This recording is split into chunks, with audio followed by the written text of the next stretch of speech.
What is it? Well, it's called a randomizer, and it's fitted to the guidance systems and operates under a very complex scientific principle called potluck. Now, no one knows where we're going. Not even the Black Guardian. Not even us.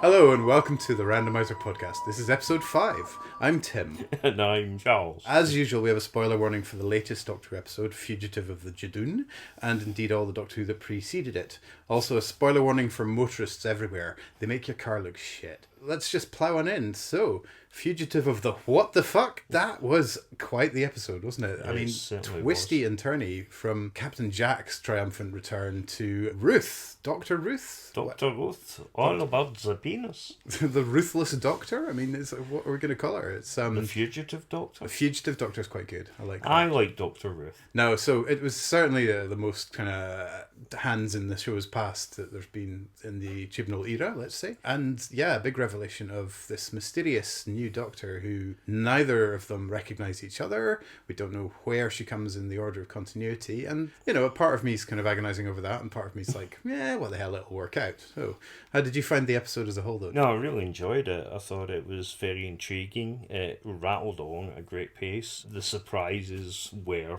genuine great surprises. I'm cautious about, as you say, you know, where this doctor fits in, etc. But I'm along for the ride because it really intrigued me and it has got me excited for the rest of the season in the way that last season there was no anticipation. So tick. Job done for that one. Yeah, I think we said to each other afterwards that it's exciting times. We want it to be good. We want it to kind of resolve well and not kind of be cheap gimmicks. I think there's a sort of slight concern of that. But, you know, from all the kind of rumblings in the stratosphere, there seems to be a plan. And Chibnall's on record as having said that Ruth is a full-fledged doctor. This isn't like a David Morrissey in the Next Doctor situation. It's actually got me intrigued, and I'm not going to denounce it or anything like that until I see where it goes. I mean, at the moment, I'm hooked. It's a very gripping plot line. Yeah, it's so many questions. If Ruth turns out to be, as some people are saying, a pre-Hartnell doctor or a between Patrick Troughton and John Pertwee doctor, then there's the kind of rejuggling of orders. And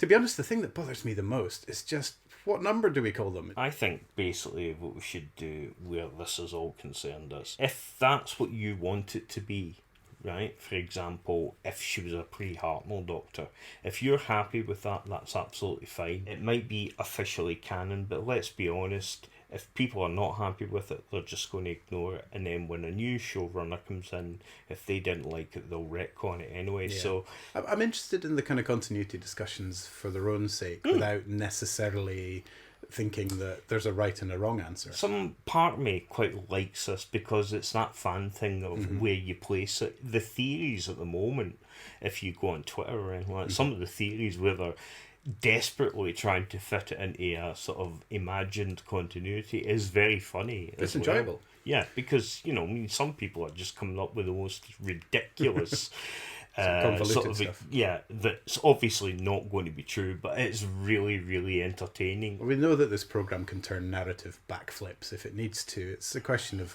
doing it with elegance and delivering any kind of further revelations with panache. Yeah. And I think the two theories I've read that I'm most interested in both have rebuttals. So there seems to be two key facts in the episode that knock each theory for six. One is pre-Hartnell seems to be ruled out by the TARDIS being a police box. Exactly. Loved the image of unearthing the police box in the garden. Wonderful. Alternatively, there's the very deliberate line about, oh, what's that, when the Doctor wields the sonic screwdriver. Now, I've heard it say that maybe that's just Jodie's one is not a typical looking sonic screwdriver, but I think, is it mentioned by name? She actually mentions it as a sonic screwdriver. So that would suggest, given that canonically it was only in Patrick Troughton era that we first get the sonic screwdriver, I would lean towards pre-Troughton, but then therefore scotches slightly the theory of it being an interstitial Doctor between Troughton and Pertwee. I've heard the Troughton Pertwee thing. I've got my own sort of ideas about that. The idea is, if you remember, John Pertwee's memory was slightly erased, so they could erase that entire area. Put it this way, if it was a in between Troughton and Pertwee and we bugger up a little bit of continuity about the sonic screwdriver, that's very minor comparing it to Hartnell and rewriting the entire series history.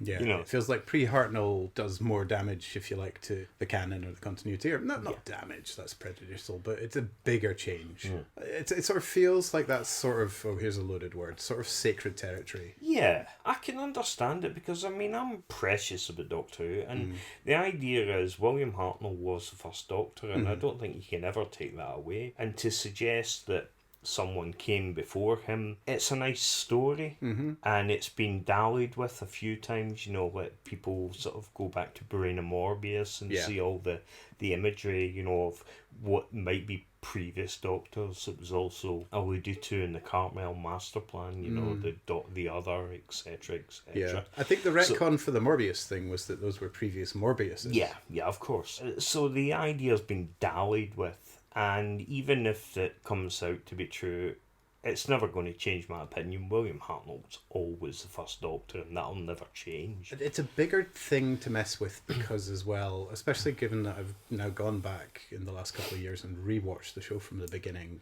as much as is possible. One thing that you really get the sense of is the emerging character of the Doctor, partly through the programme working out what it was, but also, you know, he starts off not the hero that we're used to in any way, and you see little moments like Fear Makes Companions of Us All and other sort of little pins along the roadmap to this character becoming a heroic figure, or at least the more of the Doctor that we're used to. The companions inspire his own sense of morals. We get to Dalek Invasion of Earth where, you know, Ian says about they dare mess with the laws of creation.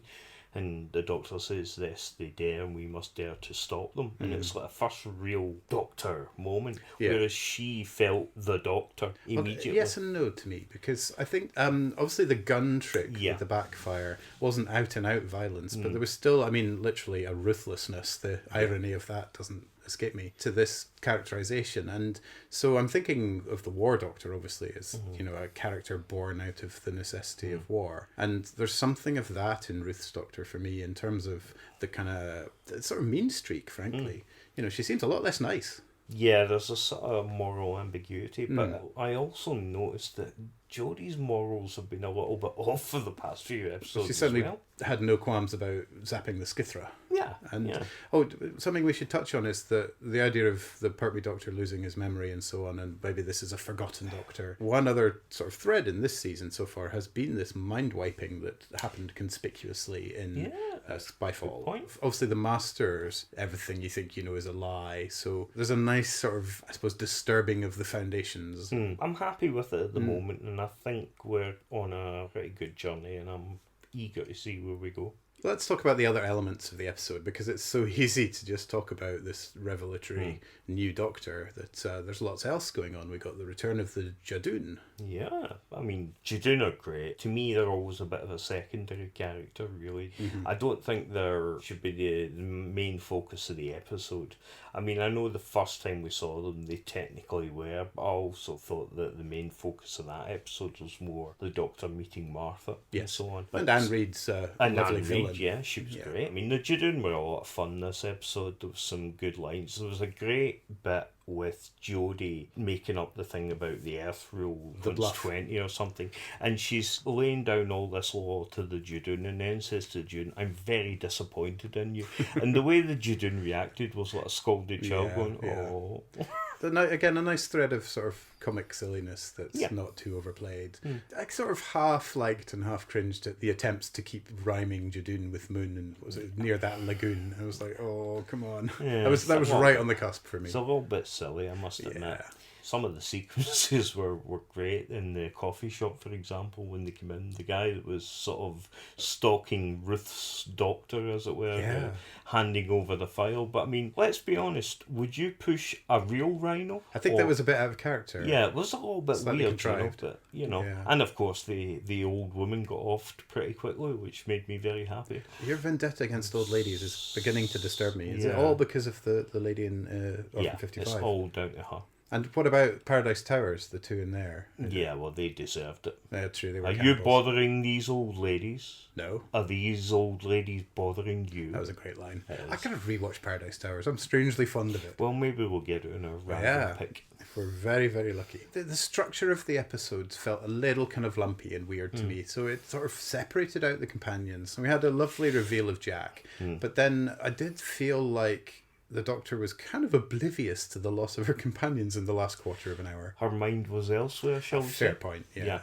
One thing I want to talk about the Jack thing. Now, obviously, fantastic. Seeing John Barrowman back, stealing the show, literally, wonderful. His interaction with Graham, I loved. I think we're probably going to see him back at a later point in the show. That seems inevitable. But that entire scene with Jack, to me, is nothing but put in there to get rid of the companions from the narrative.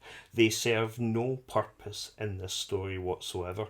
They're basically taking out, Jack deals with them so as that Jodie can get on with the plot. As nice as the Jack sequence was, there was no real point to it other than one tiny bit of exposition that could have came in a message or something, you know, a hologram message or something. So basically that, to me, says, what is the point of these companions? I think you're right. It underlines the problem with having a crowded TARDIS. This is an episode that is shaking the very core of who the Doctor thinks she is. And so it is fair enough that they're carving out some screen time for Jodie to face that alone.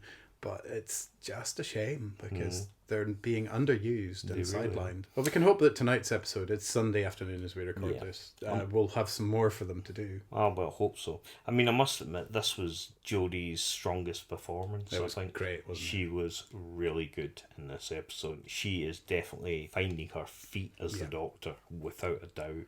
Just as she's being ruthlessly undermined. There's that ruthless word again. Very good. No, it wasn't even deliberate. It's a lot of ruthless killing in this, both from the Judoon and from the Time Lady, I guess she must have been. Yeah, I mean, that was another thing. I mean, I've heard, many theories, but this could have been the CIA.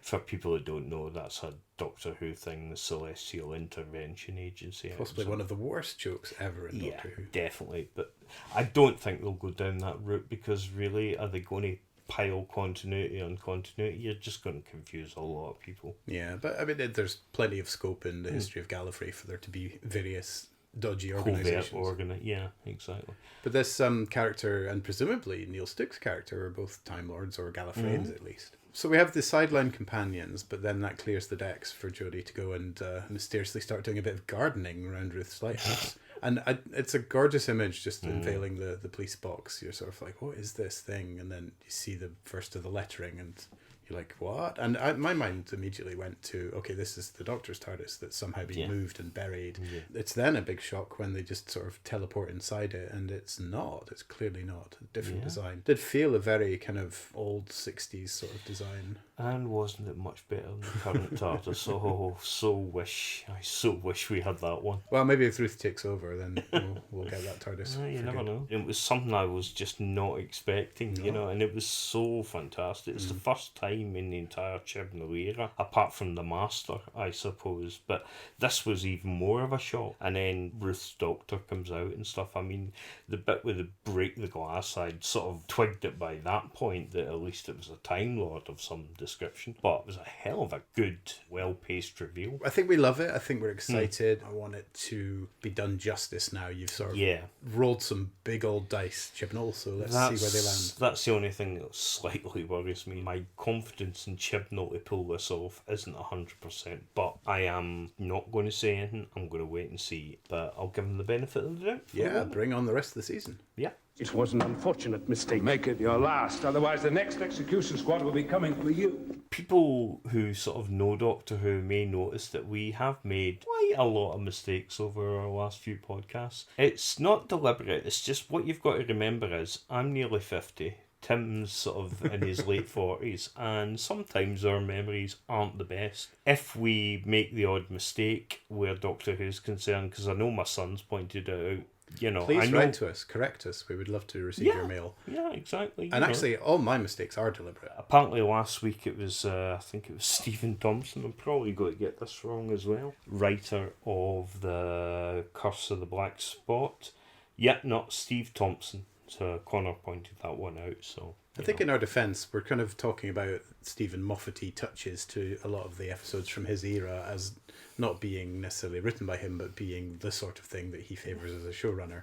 But yes, that said, I had it in my head that it was a Moffat episode for sure. Yeah. If you wish to comment or call us prats, that's absolutely fine. We accept all criticism, no comments. Especially criticisms that share the surname of somebody who's played the Master. Exactly. Yeah. We must ask the doctor. So now it's time to ask Dr. Schultz, and this time for a change, Chaz has a question, so fire away. Yeah, all right. Dr. Schultz, hi there, how you doing? I was just wondering, I mean, this has always been in my head, but basically, when a mummy loves a daddy, and they go to the bottom of the garden and find a baby, where does it come from? How is this possible? It's meant to be Doctor Who questions. Oh, right, sorry, you never said that. Jesus. Oh, well, we've asked the question now, so finding babies at the bottom of the garden, what did the stork bring them, Dr. Schultz? Well, of course, this is completely reasonable. Okay, thank you, Dr. Schultz, and next week we'll have something a little more on topic. A man is the sum of his memories, a Time Lord even more so. So this is the section of the show we call Your Cheatin Memory, where we randomly select a Doctor Who story and then see what we can remember about it. And then we go away and watch it again, and come back with glorious, wonderful insights into it. So last time we chose The Rings of Akhaten. Yay. Yeah, and Chaz is very excited about this. It's one he remembered fondly. I didn't remember it so fondly, and we have literally just sat and rewatched it together, which was fun. We did contemplate singing this whole section of the podcast, but quickly vetoed. So what do you reckon? I loved it. I can see the problems with it, say, like the special effects, slightly ropey. I mean, I kind of love the Flash Gordon motorbike scene, but it does sort of look like that sort of slightly bad CSO you used to get in the 70s and stuff. Apart from that, I love the alienness of it. I love this Clara's first introduction to the Doctor's world, and you get this sort of alien marketplace, and it's kind of got that Star Wars feel, where you walk into the cantina and there's so many aliens and stuff. There's an interesting contrast, I think, with Rose's first journey, where there's a visible culture shock as all the different creatures emerge. Whereas Clara seems to be drinking it in and taking it mostly in her stride after being a little taken aback by being barked at. And there's a lot of silliness in it. There's kind of lots of alien names to make up. It does feel like the budget would have gone a lot of it on prosthetics and masks and so on. There's a lot of work there for characters who are very briefly on the screen. And the visual effects, they don't look bad. They're just sort of slightly overstretched, it feels. It can't quite live up to the ambition of the script. There's a lot. There's so much of it. It doesn't look as polished as it could be. When did we start having high expectations of visual effects in Doctor Who? I know, gosh, what happened? Modern world. Yeah, but it was a lovely episode. My own feeling is a little colder. I found it a little twee with the sort of singing and the kind of the build up to the emotional climax of the episode. I'm vaguely aware of it supposing to tug at my heartstrings, and it's not quite doing that. I'm sort of wondering why I'm not more fond of it, because it's a perfectly lovely episode. The sentiment is nice. I think the ideas that it's bursting with are really lovely. The idea of emotional currency is gorgeous, I think. I really agree. I think all drama and comedy, etc., all sort of pivot towards, tugging at your emotions. Sometimes it's done better, sometimes it's done more subtly. I wouldn't say it's particularly subtle in this episode, but I still went along with it because I was engaged so much with the fun and richness of it. Clara's journey to me was rather lovely. I'm a particular fan of Clara because she reminds me of so many people I know who seem so together, but underneath they're a bit of a OCD mess, and that is Clara. She always tries to give this impression that she's on top of it, and I loved her compassion. I loved the way that the first thing she thought of was that child that was lost.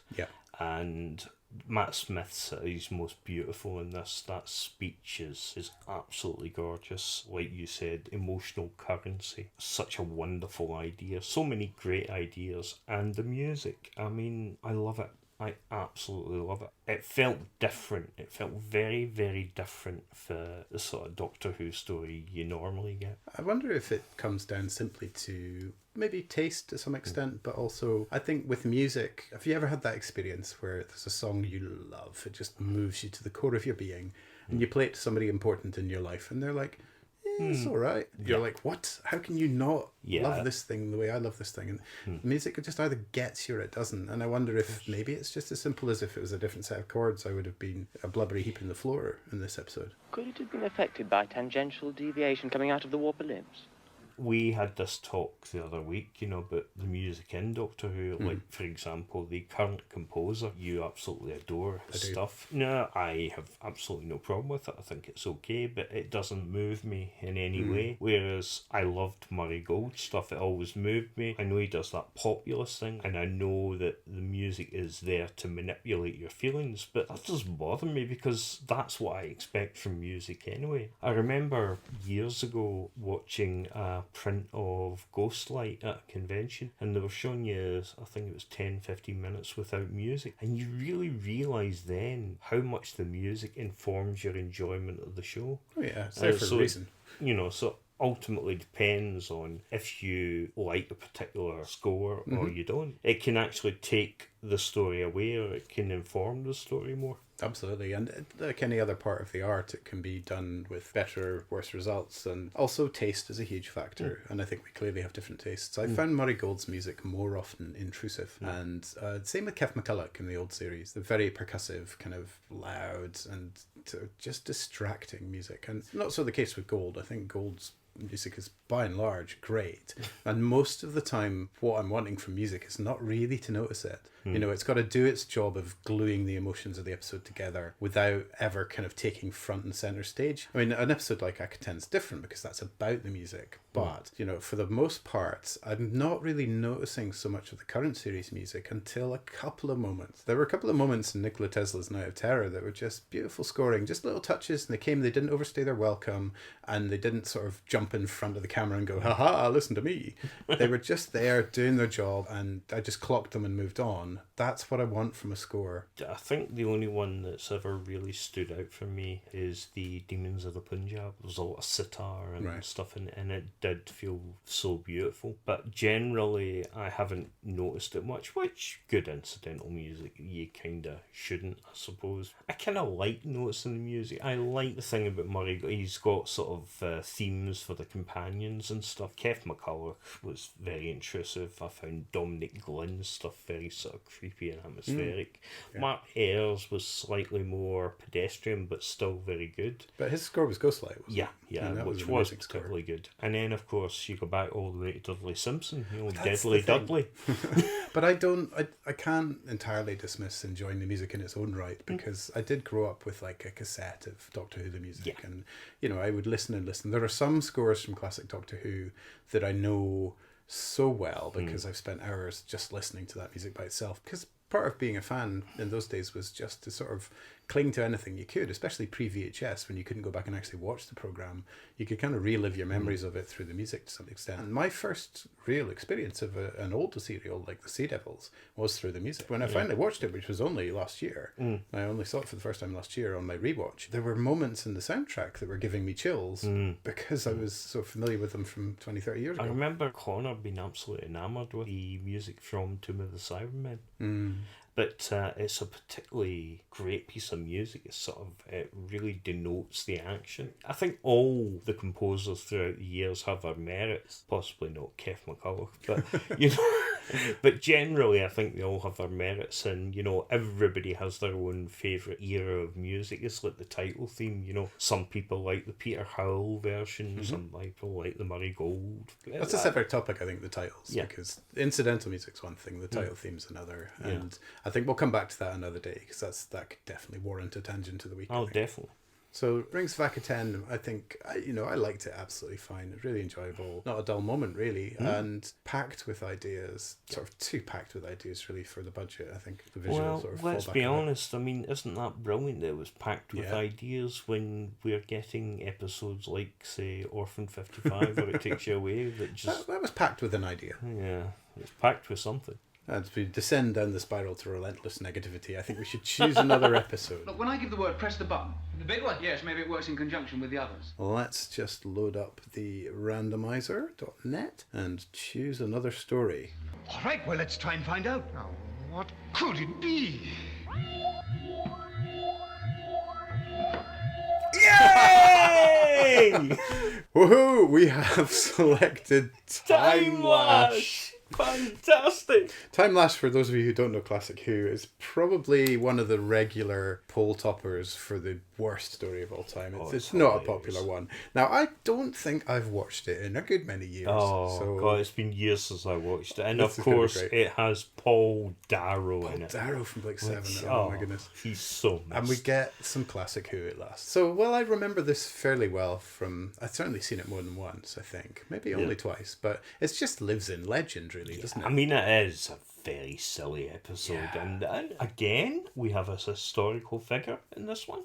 H.G. Wells. H.G. Wells, yeah. No mind wiping of any sort. Yeah, although maybe the mind wiping went on with the viewers. And of course, the Bandrels. The Bandrels and the Borad. And the Borad. Do you know what? I am so up for this. One, I'm really chuffed that we're getting to watch a classic story. Yeah, that's nice. At random. But also, what I wanted to start on is one of those, it's so shit, it's good. Lambasted for really underwhelming special effects. The fabled Time Lash itself is a kind of sparkly corridor with some lumps in it. Everybody's wearing disco costumes. Gosh. There's a cheeky sort of, I think the show's third or second explanation of the origin of the Loch Ness Monster. Oh, yeah. I do like Colin Baker. He wasn't very well served by his time on the TV show, but I've just grown to love him and his character so much during the Big Finish eras. He went in a renaissance with Big Finish, and he really sort of rounded his character. Absolutely. I do think Colin Baker is very good on screen anyway, but he wasn't well served, unfortunately. Yeah, scripts and production values were really stretched and suffering. It was not a good time for the show, and indeed it was sort of the beginning of the end, really, his era. Yeah. It really was. So we are going to voyage back to the Time Lash and report back for the next episode. And boy, this is going to be fun. Oh, I can't wait to see Paul Darrow doing his Richard III. The challenge is vast, the task enormous, but let nothing daunt you. Okay, it's time for the challenge part of the show. And last week, Chaz had utterly failed to watch The Mutants, but you've done it now, right, mate? Surely. I was making a cup of tea, right, getting ready, and I had taken the DVD out and it was sitting on the sofa. Fine. I went to answer the front door. Somebody knocked and it was a postman with something. And Lemmy had basically jumped up, grabbed the DVD and ran out the door. You're saying the dog ate your homework? No, well, sort of, yeah. But basically, and as you know, I'm not that mobile, so I had to get my stick, and I'm sort of trying to get Lemmy back, and some neighbours helped me, and eventually got him back, but for some reason, he seemed to have lost The Mutants. So, unfortunately, I couldn't actually watch it this week, but I have reordered it, and it's on BritBox, mate. Yeah, but my wife, he chewed through the cables on the Sky, so unfortunately, my Wi-Fi had went down as well. So next week, yeah, and I'm eager for my own challenge, man. We got to do this. Yeah. All right. So next week, The Mutants. Predictable as ever, Doctor.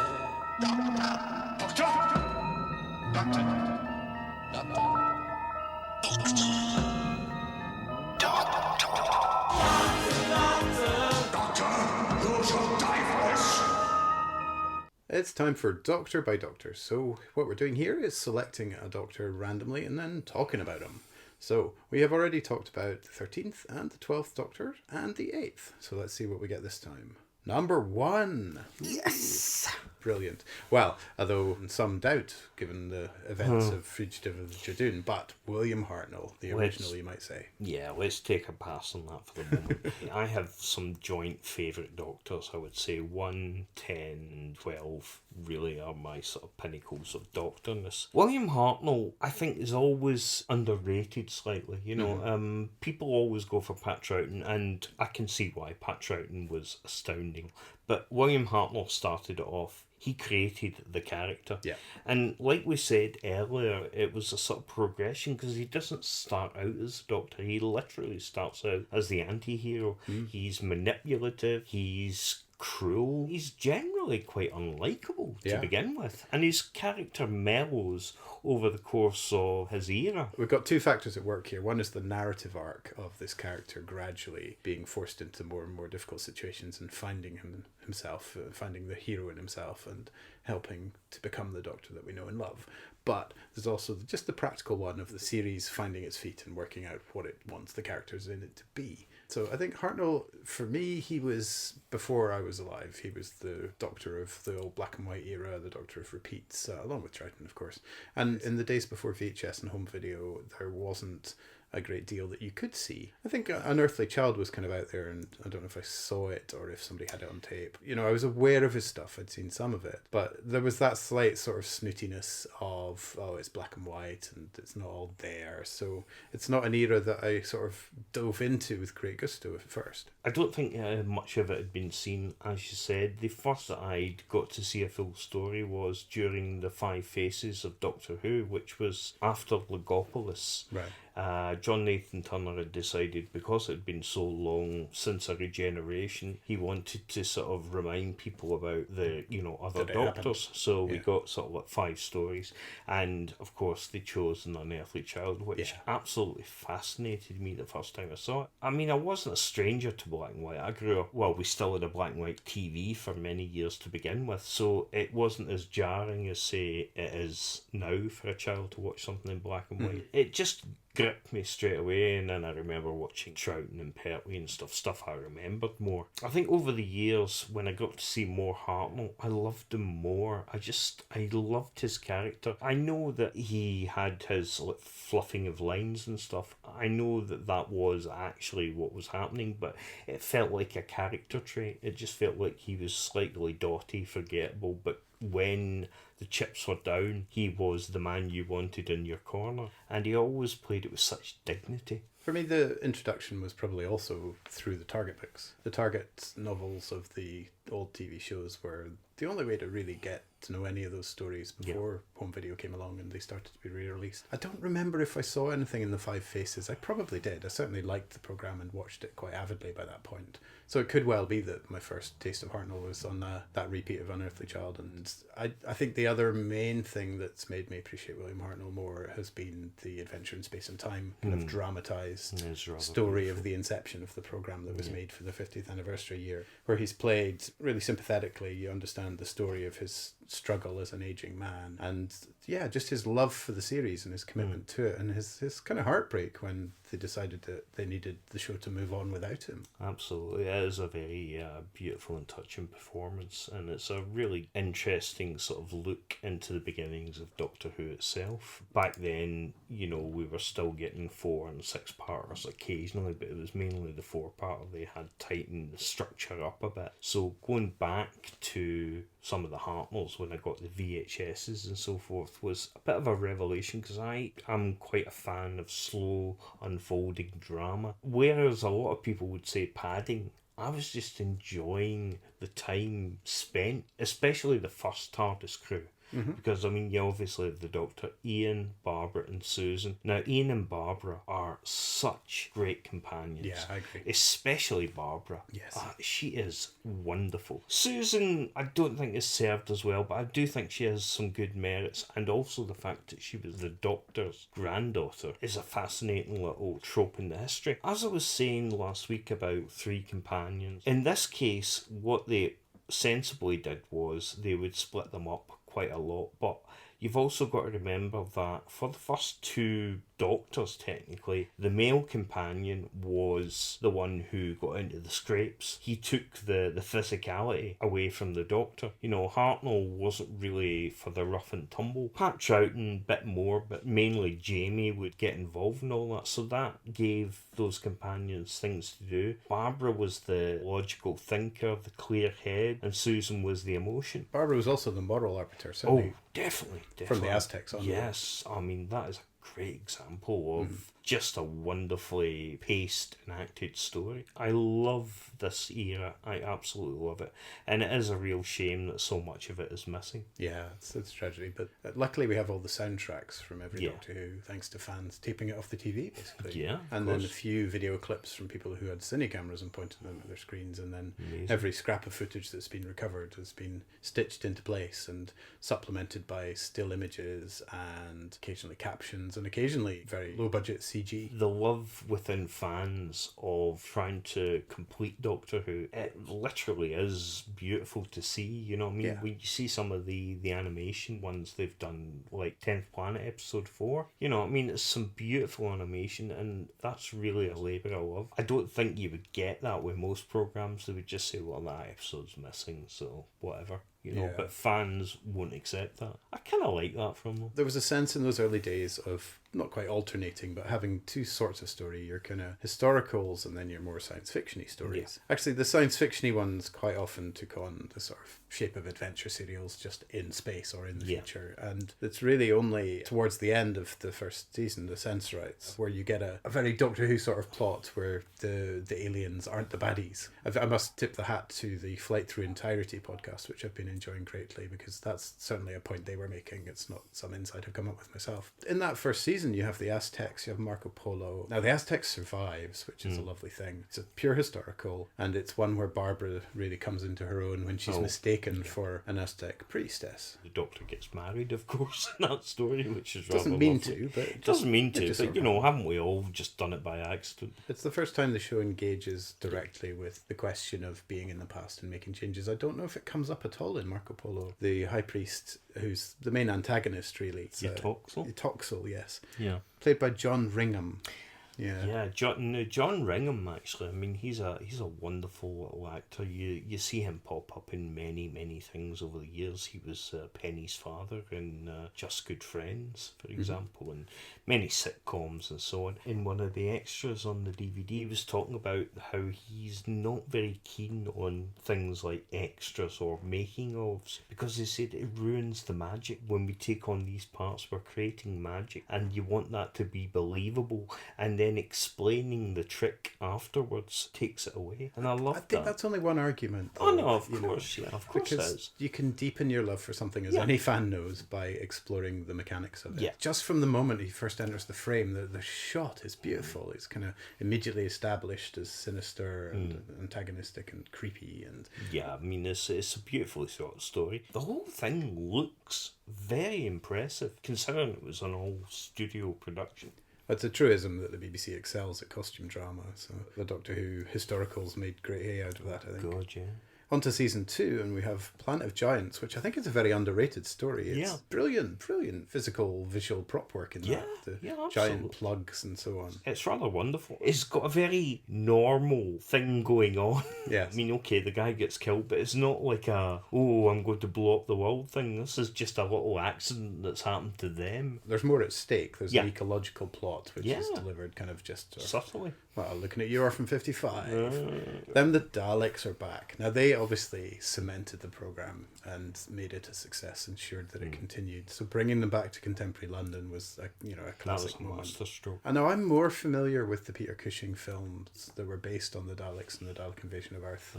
But going back and watching this, it sort of feels, sadly, like a kind of slightly lower budget, slower cousin of... I think that's always the case if you sort of see a certain thing first. It's 6 episodes and it is slow paced, and yes, there is a lot of filler, but I'm so enjoying the ride. I love the characters we come across. Those two, the old woman and her daughter, who sell out. I think it's Barbara and Susan. Yeah.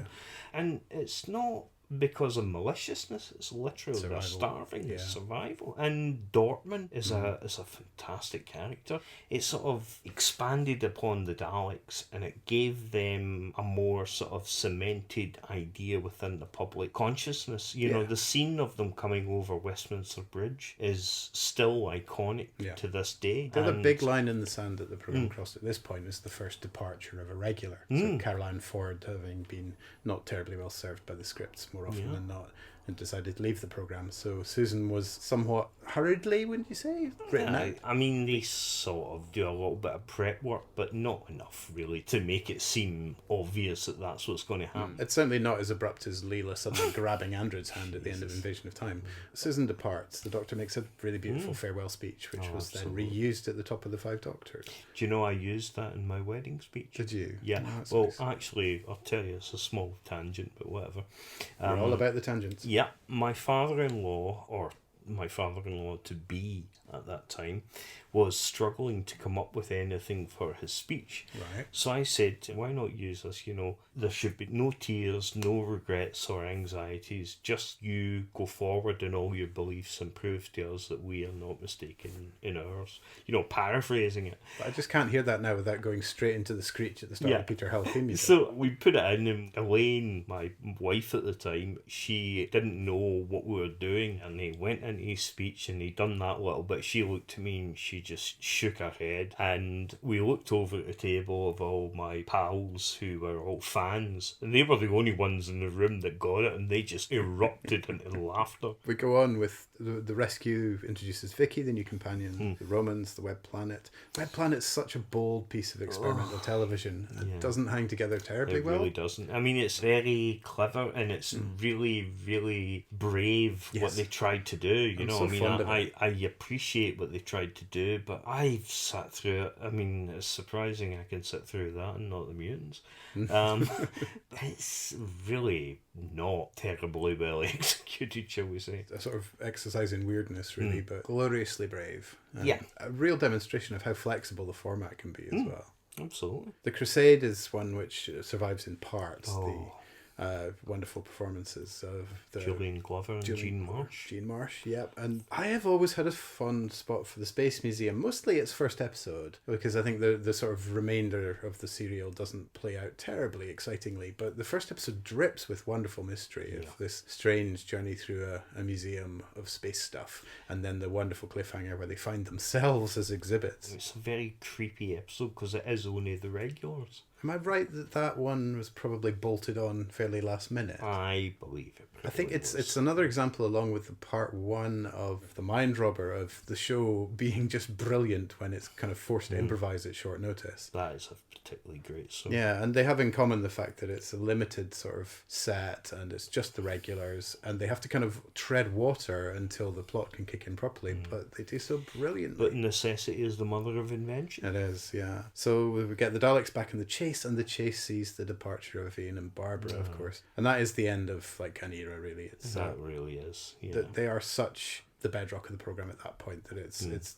definitely a tricky one to recover from. It is incredibly sad to see them go. The Time Meddler breaks another first because it is the first appearance of another member of the Doctor's own people. Yeah. They're not named for years yet, but we have an enjoyable use of anachronism with the medieval setting, but the contemporary technology. I'm not 100% sure, but is that the first pseudo-historical? Oh, that's a good point. I'm not sure if... So pseudo-historical is basically the name for a story which is set in history and is largely confined to that sort of history, but has an element of science fiction in it. So other examples might be Demons of the Punjab. Yeah, or The Visitation. The Visitation's the other classic go-to example, isn't it? What would have seemed to the regular viewer at the time like another historical setting is quickly subverted. And I think that's where rewatching in order really gives you some benefit, because you get that extra enjoyment of the twist that, okay, here we go with another historical setting, but hey, wait a minute. A very strange but fun little story. Peter Butterworth plays the monk and does a great little performance. And of course he reappears. I think he's, if I'm right, he may be the first character that's ever reappeared in the show as well, because he reappears later in the Dalek Master Plan. Yeah, first character rather than monster. So we have the season 3 has more historical with the Mythmakers, and by then the tone is sort of changing. And Mythmakers is an out-and-out comedy. Yeah. Having listened to it, even the episode titles, they wanted to call one of the episodes "Is There a Doctor in the Horse?" And there was also one called Small Prophet. Quick Return. Quick Return. Yeah, that is episode 2. Yeah. It wasn't the first historical comedy because if you remember The Romans, and I think that was written by Dennis Spooner, and that is a bit of a romp, shall we say, you know. Now, we talked about the romp category earlier when we were talking about Curse of the Black Spot. Yeah. I don't know if anybody's made a list of Doctor Who episodes by subgenre. Yeah, well, if romp, historical, I'm sure there's someone out there. That would kill a weekend if nobody has. Yeah, definitely. And then the epic Daleks master plan preceded, the Mythmakers being preceded by a 1-episode called Mission to the Unknown, also unique in Doctor Who history in that it is the only one to have none of the regulars in it. Yeah. This was also known as Dalek Cutaway, a sort of teaser for the up-and-coming 12-part Dalek story.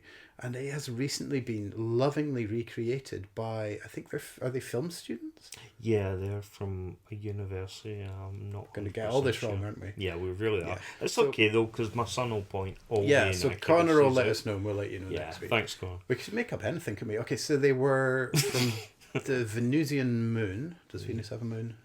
No idea.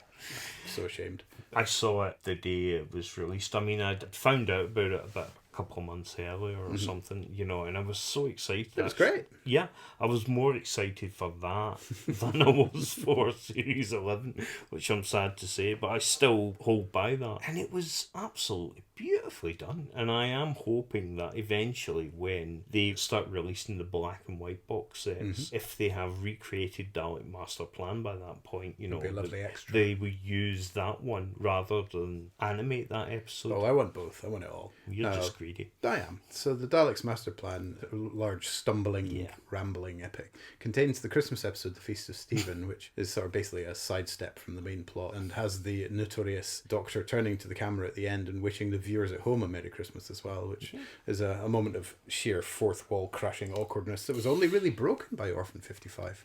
I think we got to start a swear jar. I was going to say that we should get £1 every time Orphan 55 gets Otherwise, we just rename the podcast the Wasn't Orphan 55's Ending Shite Show. Anyway, the massacre, the arc. Oh, I like the arc. I think it's such a clever idea now. 2 parts in one era and 2 parts in the same place a couple of 100 years later, I think it is. And I think it's sort of doing what Face of Evil did, except you're seeing both sides. Yeah. You know, seeing that the consequences of the Doctor's actions. Yeah, that's a really, really lovely sort of sci-fi structure. Absolutely. Almost Moffat-y, dare I say. The end of season 3 comprises the gunfighters, the savages, and then the war machines sees us into contemporary London for the first time. The very first forerunner, similar to the unit format and so on. This is the first contemporary Doctor Who story, and he's working with sort of the military, and it feels quite modern, you know, because obviously it was at the time. And you've got these 2 new companions, Ben and Polly, Ben being the sailor and Shoreleaf.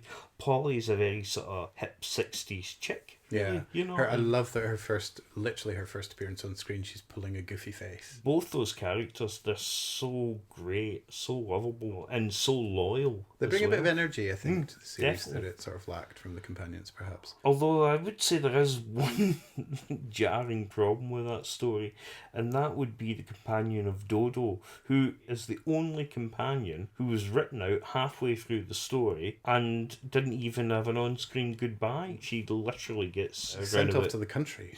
Yeah, Dodo went extinct very abruptly. Yeah, very weird. The Smugglers is another historical, but the 10th Planet is, of course, the legendary introduction of the Cybermen, as well as the swan song for William Hartnell. Sadly, he's not very present in the story because of illness and the way they were writing it, but the Cybermen themselves are obviously a concept that's endured, and that look, the Mondasian Cybermen as they're called, is a great piece of design, very creepy with sort of stockings stretched over the faces, like they're not fully robotic in the way they are in the future.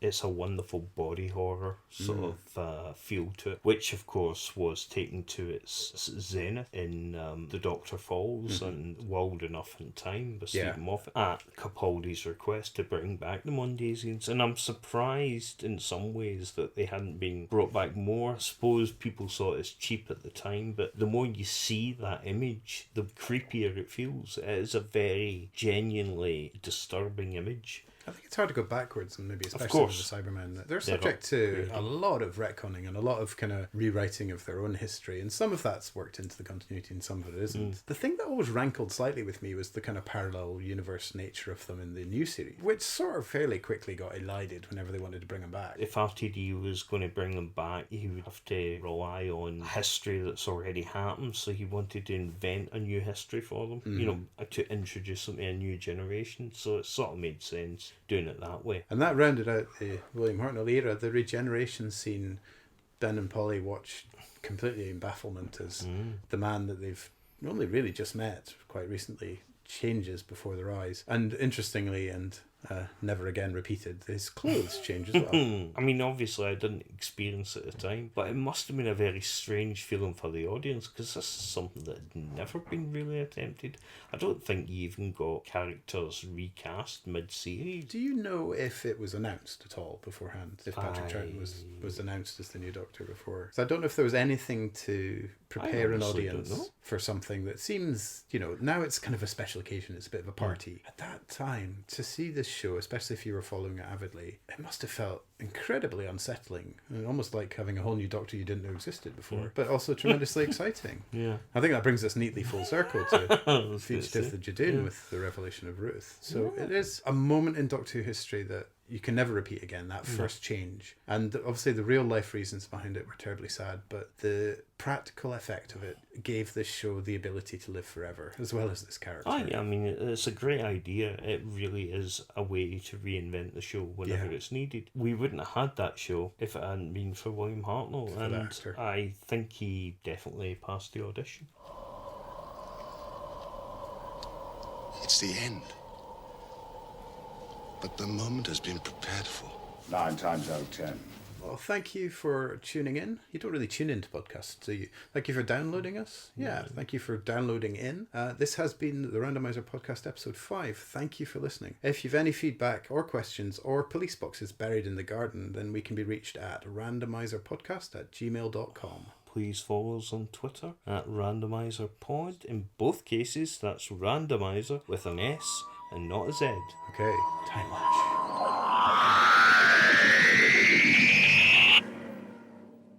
This dog is the enemy of the podcast. Yeah.